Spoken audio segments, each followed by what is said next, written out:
Hey everybody, it's Richard with the Hunter-Gatherer Society. Somewhere down there, there he is, Dozer. We are out for just a quick evening walk, looking for enough mushrooms for a dinner, and hoping to see some of the native wildlife come out. It's feeding time, so you might be able to hear behind me the water is splashing, the fish are going crazy. It's about 79 degrees, it's just absolutely beautiful. And so we're going to head off on the trail here and see what we can find.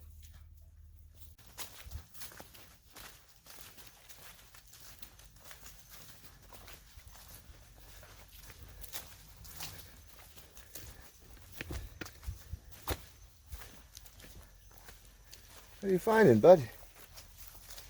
Anything good? What an old bench.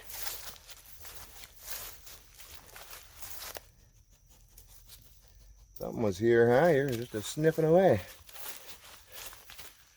Well, nothing for us though. We'll keep on moving.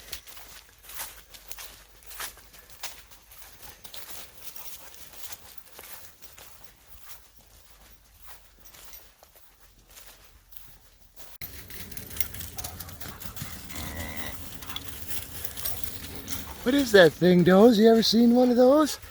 Huh? What is that thing? He doesn't want to play stick. Cows don't play stick. Huh? Cows don't play stick.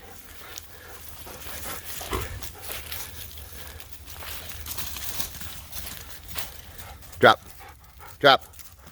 Go. Let's go. Let's go.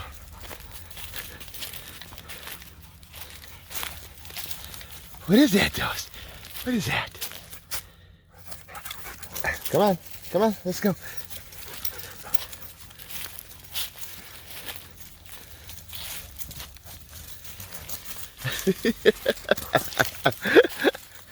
Doze, come on. No, leave it. Drop. Drop. Just can't get in his head. The cows don't play stick. He's never seen. I don't think he's ever been that close to a cow before.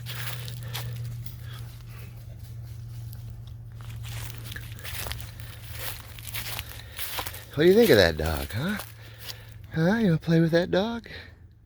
That dog likes to play. Don't you, bud? Yeah. Yeah. Woohoo! Yee-hee! Oh, she's talking to you again.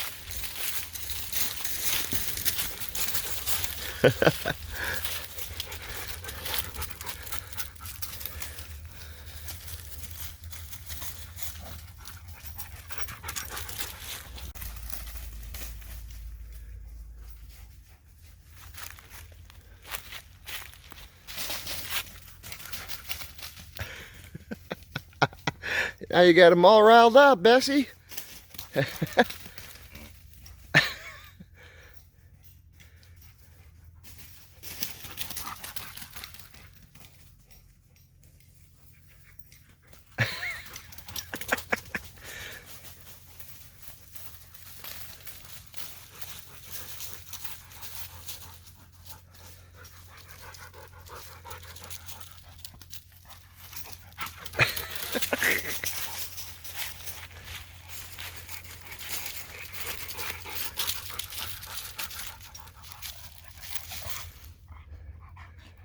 Oh, he wore himself out. He got himself all wore out, didn't he? Didn't he? Mm-hmm. You sure like that dog, don't you? See, well, I want to play with that guy. I want to play with that. Watch out for the fence. And it's a beautiful night, you guys. I suppose it's probably now it's probably down 79 degrees. Very little humidity.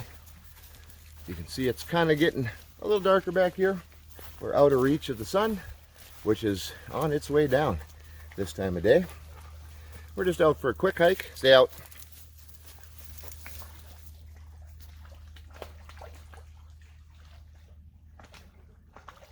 Everybody's getting supper this time of night. Just a quick walk. Doing a little exploring. Just seeing what's out and about during the off season.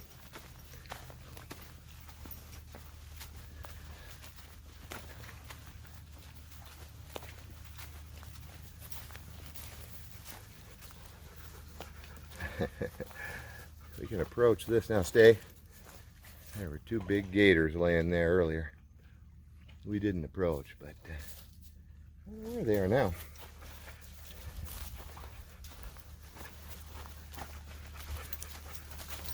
Hoping just as the sun goes down, we might see some of the natives come out of the woods.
It is definitely feeding time in that water. Oh, look at this.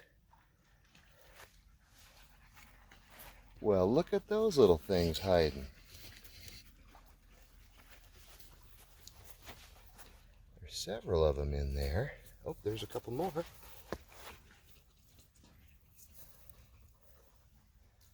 pull them up and see what we got there. Those look interesting.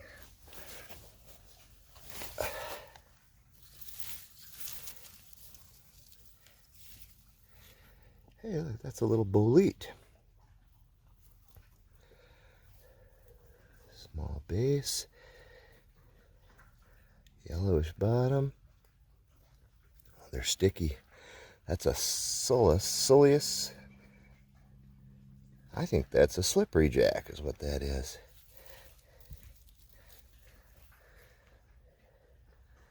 By God, that's what it is. There's some more down in there.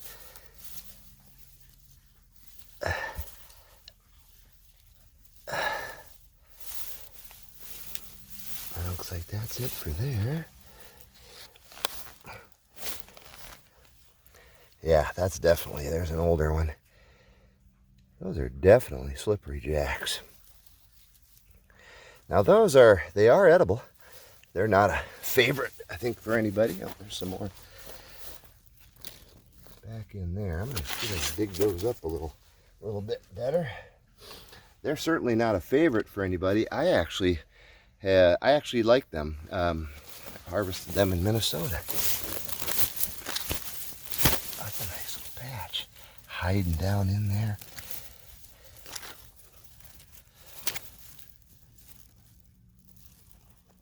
Yeah. Unbelievable. Almost walked right by those.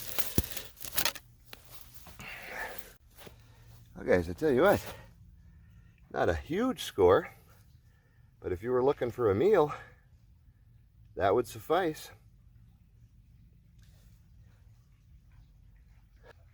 There they are. Suillus luteus, the slippery jack mushroom. A small bolete with a narrow stem, yellow pores, does not stain blue, brownish to yellowish cap, and the key feature, that cap, very sticky. Has kind of a slime coating on it that makes it very sticky. It is an edible mushroom. It's not considered a great edible, but it is edible, and I actually enjoy it. The trick to getting the slime off, just take this, clean it up. You can cut that in half, and that top layer will peel right off. And then just fry those up like you would any other mushroom, or you can dry them, and they'll rehydrate real well. So Suillus luteus, the slippery jack. Here's one, guys. Here's one I've pointed out before. quite a bit of it here, and it's rather large. Look at there. I'll bet you. Yeah, there's another slippery jack. But these large leaves, they look to me like lettuce. But if you actually feel them, they're really fuzzy. And that is actually Fleabane. It's just larger than I'm used to. So I've identified that, or I've seen that a couple times on the trail and said I need to figure out what that is. Finally took a little time, and again, that is Fleabane. So that'll grow a tall stalk with a white flower on it.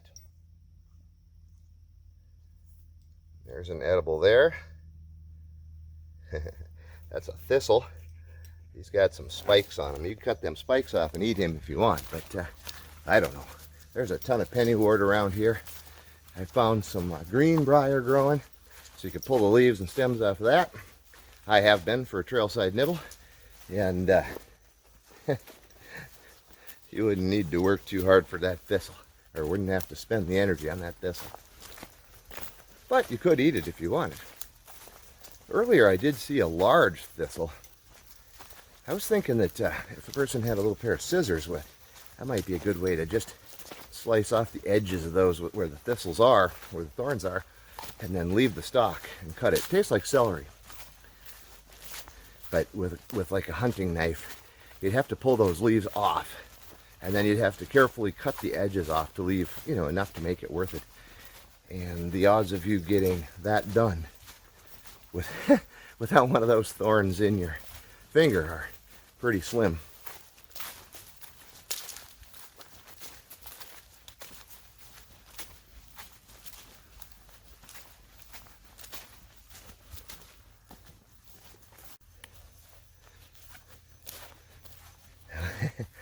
Hey, bud.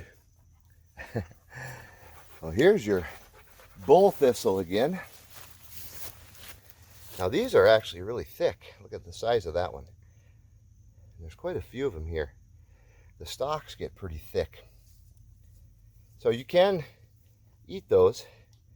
The celery, the stalks taste like celery, but you got to be really careful because I don't know if you can see it on the camera. But at the end of each of those is a little thorn, and they are sharp. So that's what I was saying. If you had a scissors, you could cut right along. There they are. There's a good shot of those.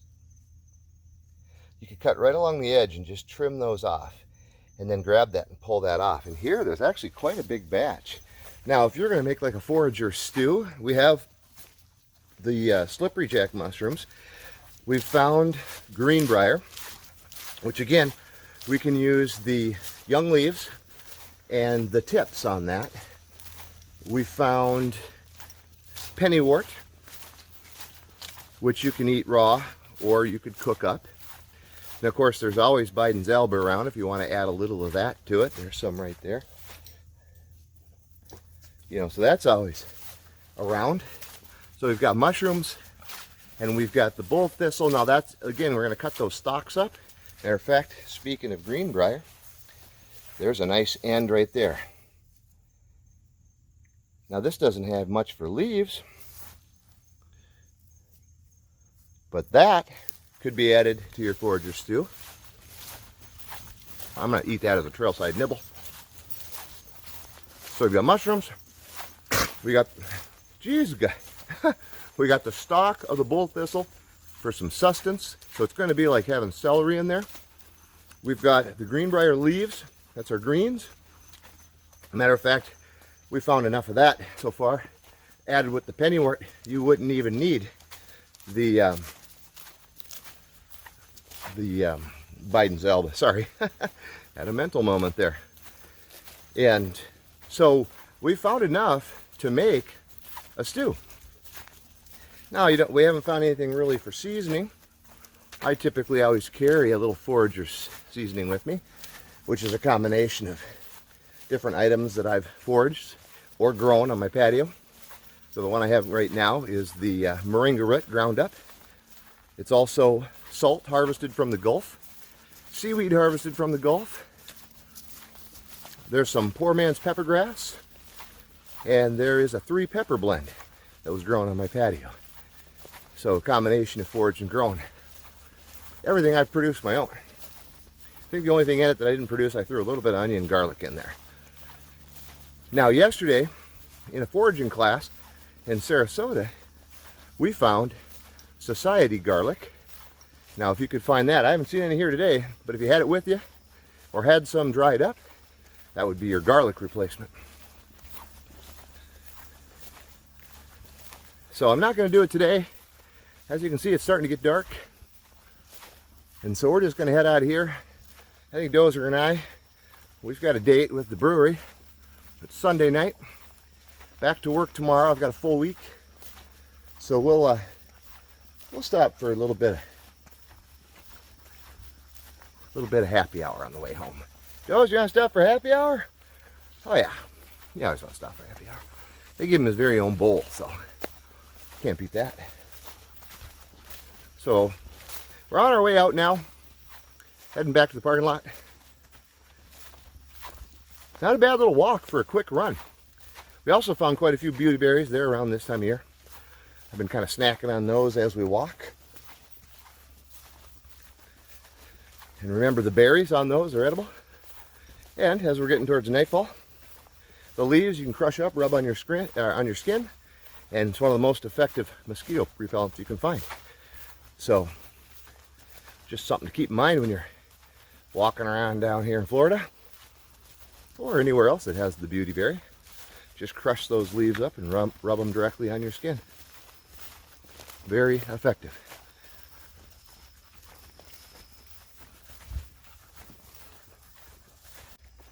Well, that was a quick walk.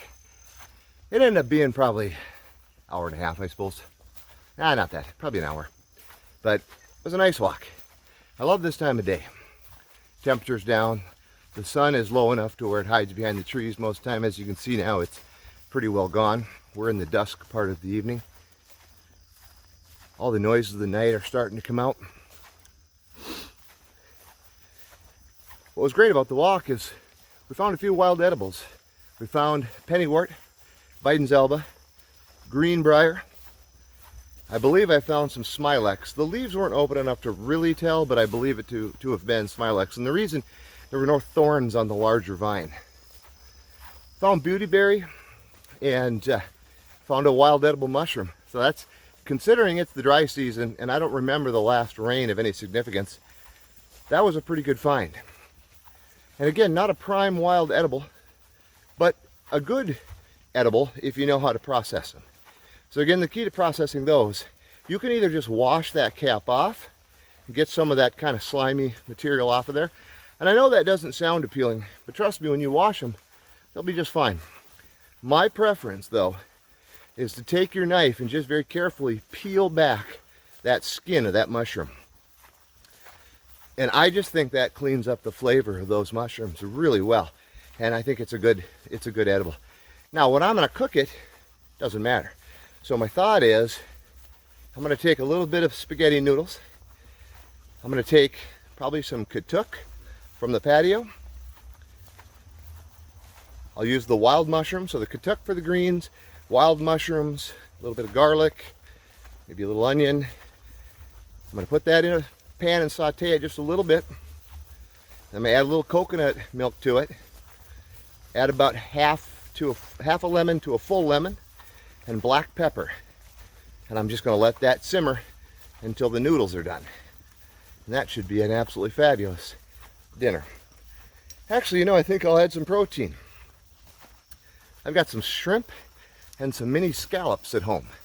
I think maybe I'll add those to them. So we'll have pasta, wild foraged mushrooms, katuk grown on the patio, garlic, lemon, black pepper, coconut milk, and seafood. Doesn't get any better than that. But I can actually see the cab of the truck now. So we're just getting out.